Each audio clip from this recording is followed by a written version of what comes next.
Welcome back to the Daily Fantasy Flex podcast. This is Bryan. I'm here with Colin and Pete, and we got a special week. We got the Olympics golf, and we have the John Deere Classic. So we got two interesting tournaments, and because they're both sort of big GPs on DraftKings, normally we have PGA and Euro. PGA usually dwarfs Euro as far as the amount of contests and the availability amount of money on the sites. But since these two are pretty evenly distributed, we decided to break them up into two separate podcasts. So this first one, if you're listening to this first, is going to be about the John Deere Classic. We'll spend just a brief amount of time talking about last week's Travelers Championship, and then we will cut it, and then we will restart and do a separate podcast solely on the Olympics. So if you're listening to this, hold on and check your feed, because we do have a separate Olympics pod that should be up, and you can listen to that right after this. Okay. All right. So let's move into what we learned last week at the Travelers Championship. And Pete, I'll start with you because you called Russell Knox and he came through for you. So this is your time to shine, man. My time to shine. Russell Knox, now top 20 in the world. Been long Knox for a while. Unlike JB Holmes, he comes through in the clutch and wins tournaments. Unlike Brendan Steele, so I can't see anything. I knew it was coming. I was dreading this ball. This is just my one time to shine. I mean, I just been long. Russell Knox has been one of my kind of pets, I guess you could say, or whatever, my man crushes. And I think he's the first of the guys to win the tournament. And I think I'm the first guy to call the winner under 9K so far. So my chance. Yeah, definitely under 9K. Yeah, all the congrats to Knox. My only silver lining is, like, I'm surprised we didn't have a who wins it first, Knox or Holmes prop bet between the two of us, because we both would have taken that in a heartbeat. I would have lost that one for sure. So congrats, Pete, personally, to Russell Knox winning a tournament. Did you see the highlight of him winning? He showed a ton of emotion on 18. He had to. So basically, all he needed was par on 18, and then he had a terrible drive where he had an awful lie. And from that terrible lie, he put in the greenside bunker. And then from the bunker, he left himself like a 15-foot putt. And he made the pub, did the full fist pump thing. I mean, he went pretty nuts, Colin. I assume you saw that. Well, I didn't see it. Come on. Like, did I see any of it? You even have to ask. It was even on SportsCenter. It was like a top play, man. Oh, well, man, I would say I'll get to it next time, but no, that's just. But no, it's not going to happen. Okay. Yeah, I haven't seen JB on the top 10, so he's got to work up his game over there. Wow. Yeah, he's probably. Yeah, I don't think he'll be there for a while at this rate. No. To be fair, and also the one other thing that happened, I had a core of like 12 guys across like 6-7 different lineups. Only person to miss the cut was the guy we were all high on, was Campbell, but I think everything else went pretty well last week. Most of our horses were. Yeah, Campbell was kind of a disappointment. Like, I mean, at least Reeve came through, so it's hedging a little bit. I still would have picked Campbell over Reeve just because he was rating just a little bit higher in every single thing. And from what I did see a little bit, there's a little bit of a second day fade over the stretch. So I don't know how much of that is like a true problem versus something's going on. But I still think that was a pretty good call in a scheme of things. So can't win them all, though. Yeah, process. We always talk about process being more important than the results. Campbell, I think, was still a good play. And the important thing to note is PGA DFS is just inherently volatile, and especially when you're talking to a cheap guy like Chad Campbell. So I still like the play, and if that's your only guy that missed the cut beat, then I think that was a pretty solid week. Okay, we're going to try to keep these rolling as much as we can, just because we're going to break these up into two pods, which means we're going to be talking a lot of golf this week. So let's move right into the John Deere Classic. The course is TPC Deere Run, keeping right in line with the name. And Colin, I'll kick right to you here. What sort of course are we looking at this week? Colin's on mute, but I knew I was forgetting something. All right, so the big guys that are popping, it's actually one of the weaker course fits I've seen so far. No one's topping out huge. But it's guys like Ryan Moore and Keegan Bradley that are popping pretty high, so that you even have to check twice. That means bad putters get a discount. And it's not all that heavy on distance this week. So if I had to, I'd say that it's a little bit more of an accuracy course because your bombers aren't like really racking up here. So give a boost to bad putters and a minor bump towards accuracy. Right. And I think the big thing this week, with there not being as much talent, is really just trying to take the solid PGA golfers out of this, finding the value in that regard. I think long-term adjusted round will be big here. Only a couple players in the top 50 in the world, Zach Johnson, Kevin Na. Keegan's in there, who's actually been playing somewhat well, which is tilting for me. Mm-hmm. John Rahm, my boy, keeps coming through. So there's a couple of quality golfers there, but it's really about identifying the values that you feel comfortable with, and we'll get into those here in a second. So this is almost like a light version of that time we had the Puerto Rico Open where nobody knew anybody in the field. So the no-name training definitely comes in handy here. Yeah, so that was my first question. I always bring up some questions for us to talk about, and we'll hit quickly on these. So, Pete, is that what you're going to do? Just use adjusted round score more than you would on a different week, just when when the field is just a little less strong, just rely on trying to identify just the most talented golfers? Right, and then I'll try to buy low on some guys I think might be turning the corner a little bit. Ryan Moore has been playing better recently, but he's priced in that way. A couple other guys that we'll get to, like Vaughn Taylor, is playing well or better than he was, and he's really cheap. I mean, it's really just all about identifying value, and I'm not going to have a huge angle outside of that. Gotcha. And Pete, one last question before we get to the players for you. And this will go into our next pod as well, just because there are some good tournaments on both sides with the John Deere. And I will mention quickly, just a quick note, when you're setting your lineups, the John Deere Classic lineups lock at 6 a.m. on Thursday, but the Olympic lineups lock at midnight on Thursday. So just be aware of those differing times when you're getting your lineups in. But Pete, since there's good action on both tournaments, how are you going to differentiate your, like how you approach these? Are you going to just sort of split evenly, the tournaments? Do you think most people will play the Olympics more than the John Deere just because they get to watch it on TV at the Olympics? How are you approaching those two different tournaments? I'm just going to play my normal, try to get as much head-to-heads as I can. I'll play all the tournaments. I won't make a ton of lineups for the John Deere unless I find a couple players I really love. But, yeah, just make a couple good cash game teams for both and kind of ride that wave. Awesome. And last thing, Colin, before we get to our players, I did want to quickly plug your article last week that you wrote, and it was on the cash game lineups. You had run over 2 million lineups to test which cash game metrics that predicted cash game success. And I wanted you to give you just a chance to talk about that. And I thought you had an interesting point on closing odds versus opening odds and the difference between that. So quickly hit on that, plug that article for us, and let us know what else is coming. Yeah, so the short version of that article is I made a bunch of lineups. In addition to, for each of those lineups, I kind of aggregated all of these non-projection metrics that I've been talking about in the last couple of weeks, and just kind of threw them in a prediction model to see which one of these things, like aside from projected points, are positive indicators of cash game success, and what is the relative strength of each of these indicators and how heavily they get weighted and tell us about lineup construction. I think the big one was opening and closing odds were definitely in there.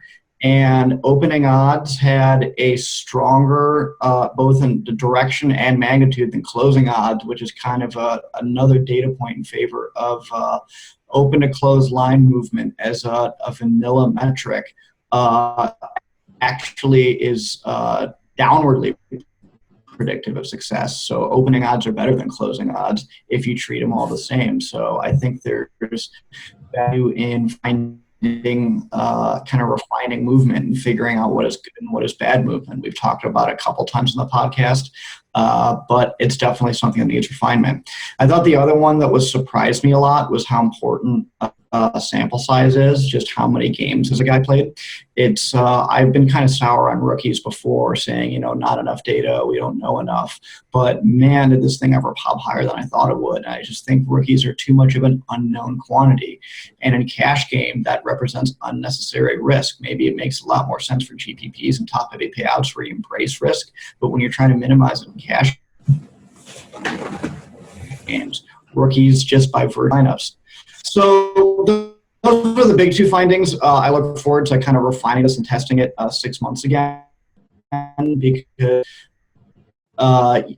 the more diversity in slates you have, the more robust your conclusions will be. In particular, I'll be interested to see how cut versus no cut differs, because I'd love to take this approach and see how the coefficients shake out. You just need a lot more data. So, all right, I've been talking way too long. I figured I'd let you guys get into word edgewise with your. Okay. All right, sounds good. Yeah, that was definitely a great article. Please go read that if you guys get a chance. And Colin's going to continue to investigate that topic more. So definitely go read that one, and then keep your eye out for what Colin has next. Let's get into player analysis, guys. And I thought about shortening or shaping up our player tiers. You usually go 9K and higher as the top tier group, and the middle tier is 7K to 8-9 on DraftKings. The lower tier 6-9 and lower. That is the biggest group sort of by far this week for the John Deere Classic. I thought about changing that up, but just because it's such a weak field, and I think we want to talk about maybe some of the higher up guys a little bit more anyway, I decided to keep that. So Pete, I'll start with you guys. 6-9 and lower. Who's popping for you, if anyone, I guess? Von Taylor, guy that I talked about before, is high in my model. Henrik Norlander's another guy. Hubbard's another guy. So I'll have to look through this a little bit more. I'm not too confident in any of these guys outside of I do think Von Taylor is kind of making the turn a little bit and was looking really good to start the week last week at the Travelers. Norlander's a guy I don't mind. Definitely hits a lot of greens, which I like. That's kind of it. Hubbard I need to do a little bit more research on. I haven't really looked into him much in the past. Doesn't look like a great greens guy, so I'm surprised he's popping. I just basically have adjusted round, weighted really heavily at this point. Looking a little farther down, some of these they're just bad options. Like Blaine Barber, I don't know if I'd ever play him, but maybe there's a hot take there. Thomas Aiken, I've seen in a couple lineups. I don't hate him, I guess, but it's pretty brutal. I'm not confident in this tier, so hoping Colin is.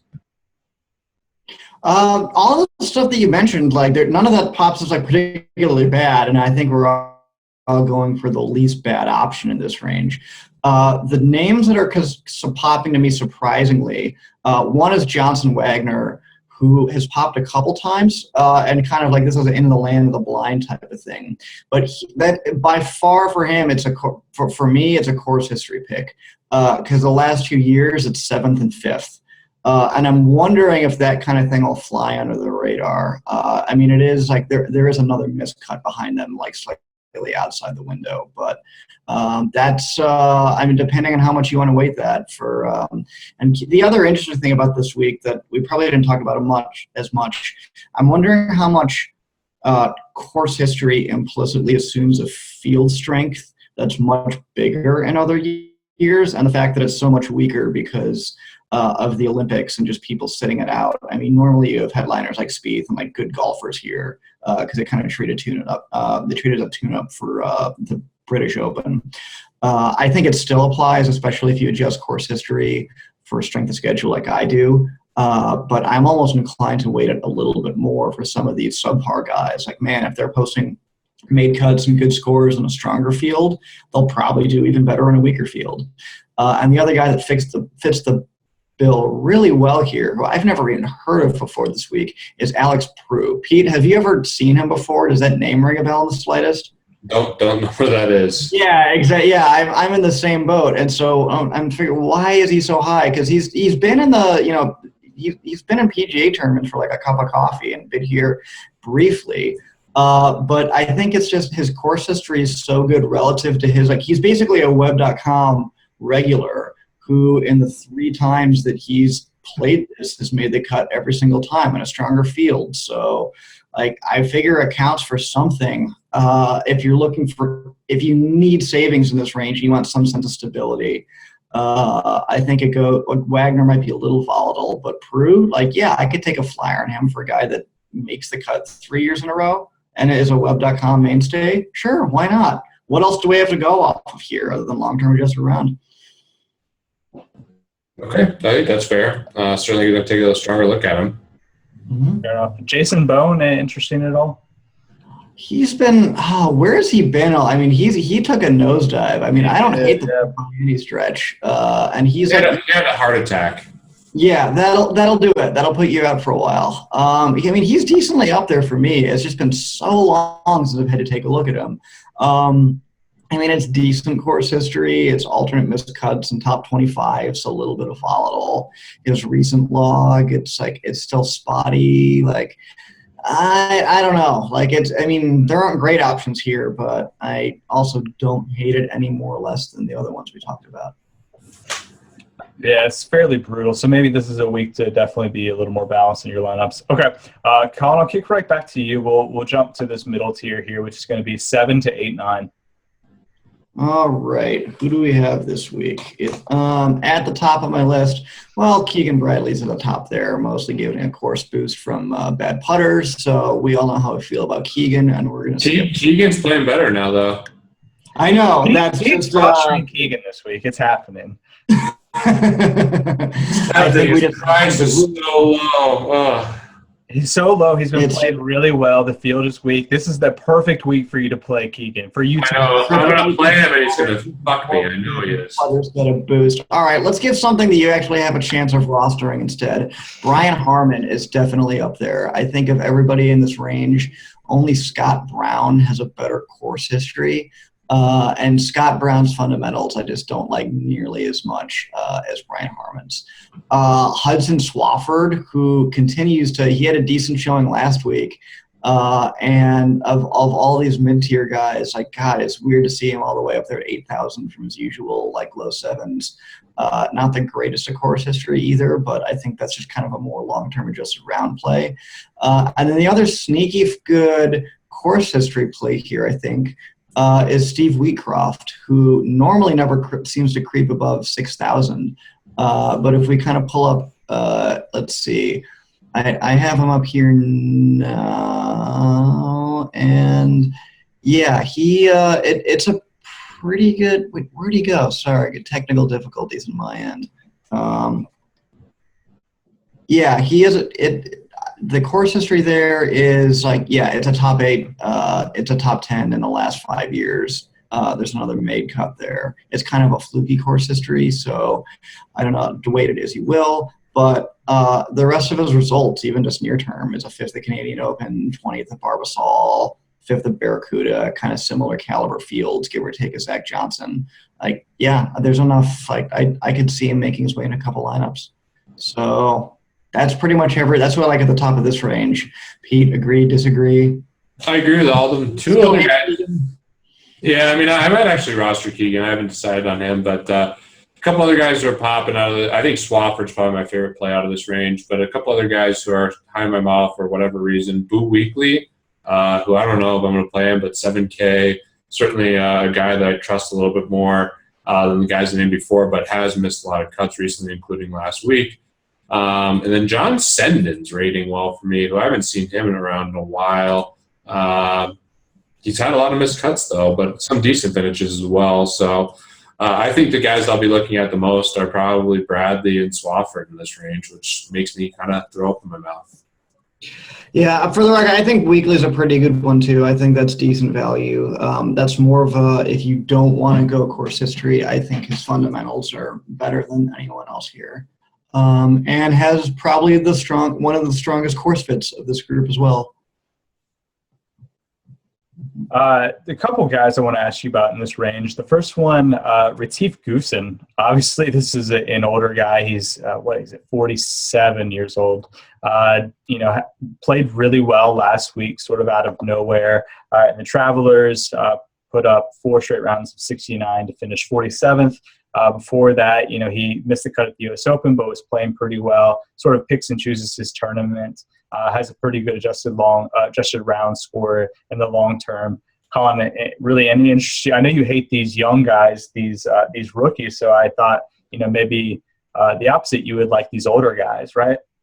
Well, that's a perfectly legitimate question. Is why I'm going to bag on the rookies so much. The reason why, I don't like Goosen in this spot is the history hasn't been that great. It's subpar finish and a really bad miss. I mean, his miscut last year was really bad.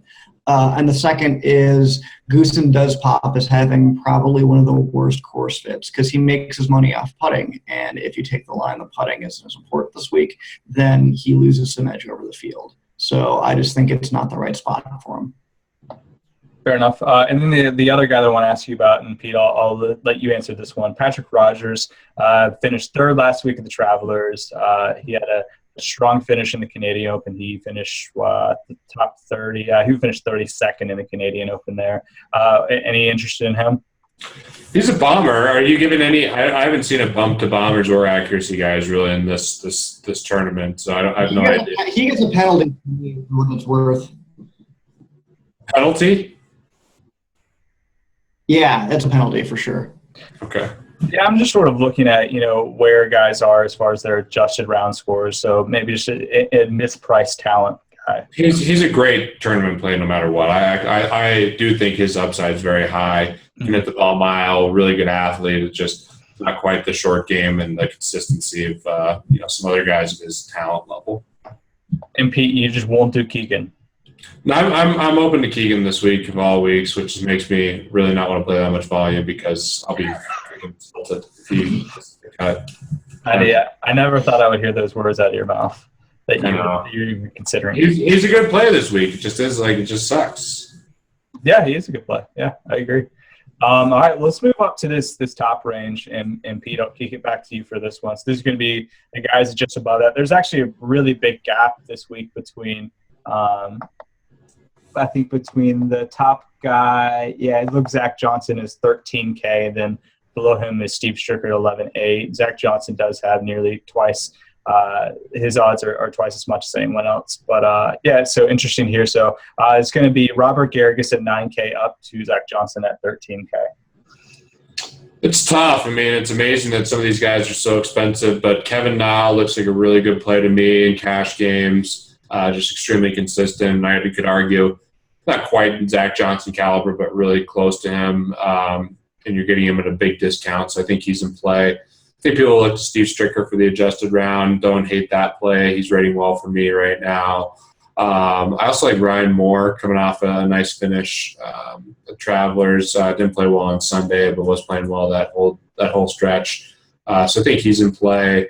And then the guy who's number one in my model right now, who I don't know that much about, but I guess it's the accuracy and the green regulation angle and adjusted round even, is Wesley Bryan.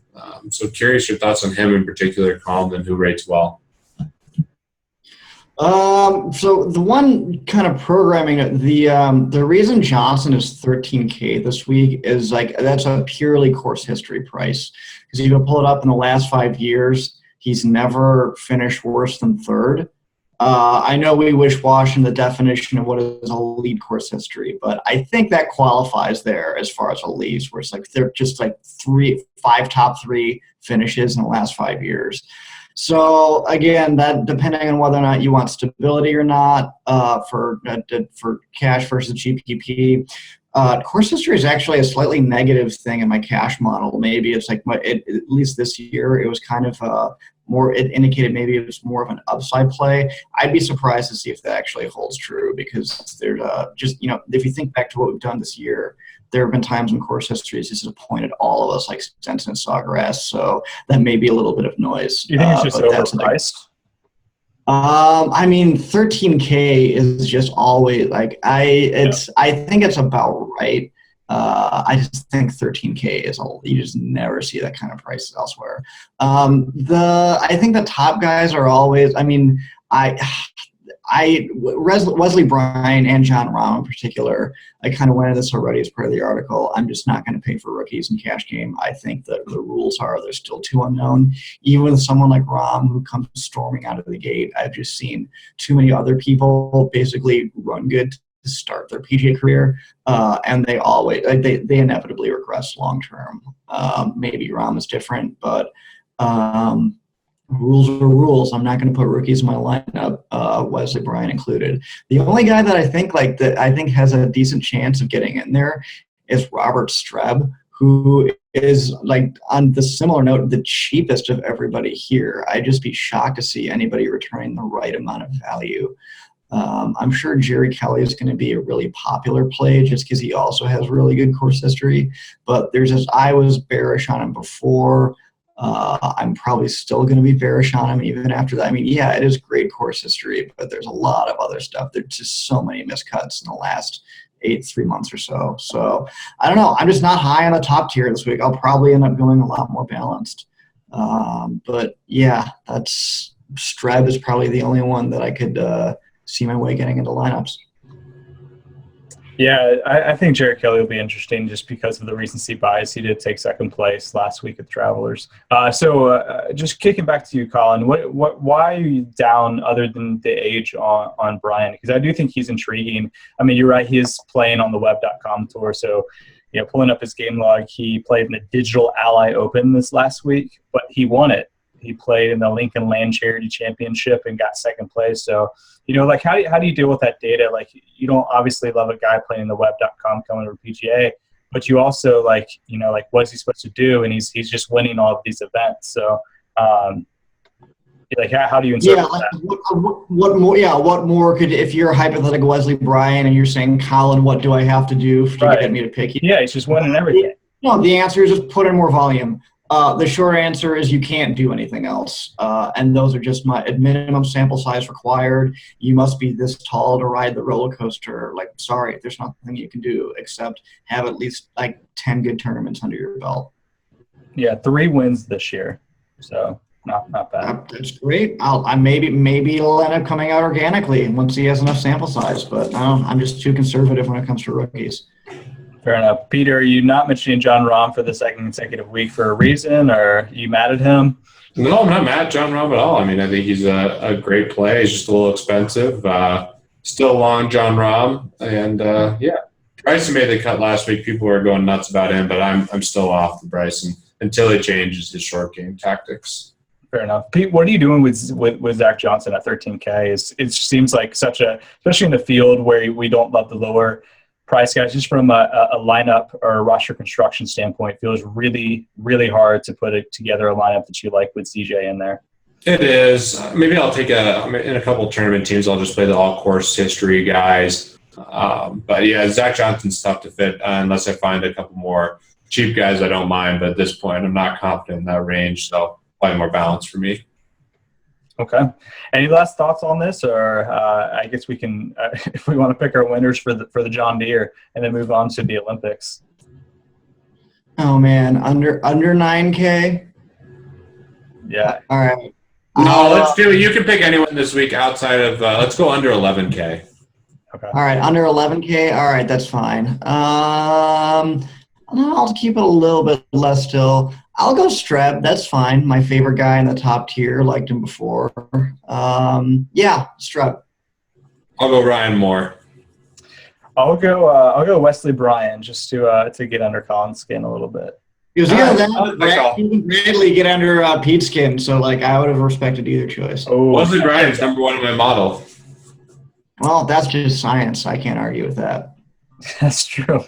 It is science. Okay. All right. We will end this pod.